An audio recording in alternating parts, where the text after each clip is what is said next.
All right, part three. Mr. Matthew Larson here, IBDP History, Conflict and Intervention, Topic 5, Paper 1. The Economic Legacy of Colonialism and Ethnic Tensions in Rwanda. Now, first and foremost, it's mostly negative. Okay, in case you couldn't guess by that already from this series, it's mostly negative, and not a lot of good that came out of this era for the Rwandans. The Belgians are going to introduce a forced labor system. As you can imagine and just kind of know from world history, even a basic understanding of history, forced labor doesn't usually go over too well in the scheme of things. That's exactly as it's going to be happening here. So I'm not really going to talk about that much because it's kind of common sense. When you force someone to work, it usually has a negative impact. Also, heavy taxation. The Belgians are taxing the Rwandans an incredibly large amount. Heavy taxation is another thing that usually does not benefit the people very well.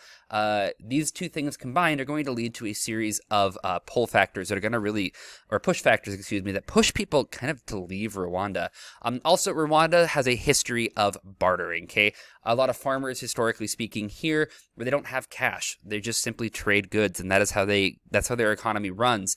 It's going to be hard to adapt to a cash system when you're used to bartering. It's just simply a completely different mindset.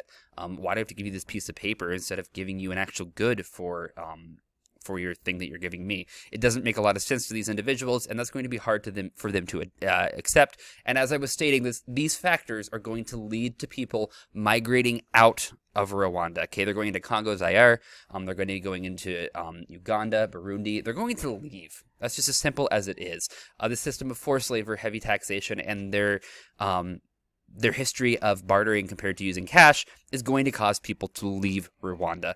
Additionally speaking, the Tutsis are going to be getting the better jobs in Rwanda, and this is a direct result of them having better education. When you only educate a certain group of individuals, the educated ones are the ones who get the better jobs because you need an education to do a better job. You need to be able to speak French if you're going to be working in the government of a country that is run largely by the Belgians who speak French.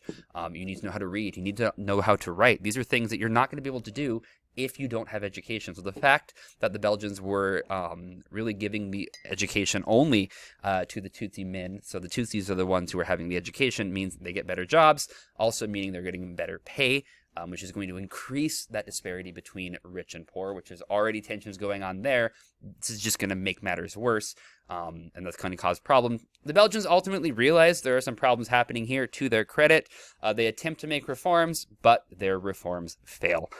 So it is important to understand the Belgians did recognize this isn't working. However, ultimately, these reforms are going to be failing.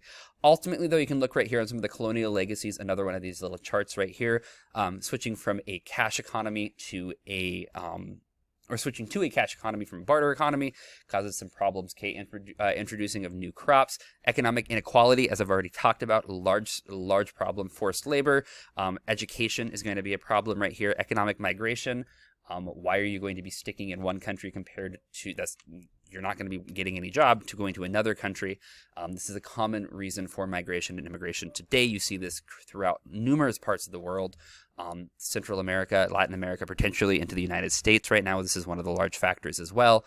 A bunch of other factors there too, but economic factors are a large part of this. I mean, you have dependency on one crop. Coffee, the lovely, lovely coffee, plays a huge role in Rwanda's economy even today, but particularly at this time, which is not a bad thing if you really like coffee. But the problem here is coffee, it was heavily exploited, to put it bluntly. You have individuals, the farmers, who are exploited heavily for selling this coffee bean. They're not the ones who are actually producing it. It's largely going to Western wealthy countries. And if the coffee crop starts to go down, you lose virtually your entire economy. Similar things happen with countries that are very dependent upon oil. If the oil market drops, they lose all their money. We've seen this happen before. So the dependency of Rwanda primarily on coffee is going to be causing a series of issues as well. There's some good videos on YouTube if you would like to dive into the history of coffee and Rwanda. But that is all for now. Questions, comments, and let me know. Otherwise, good luck and enjoy some good coffee.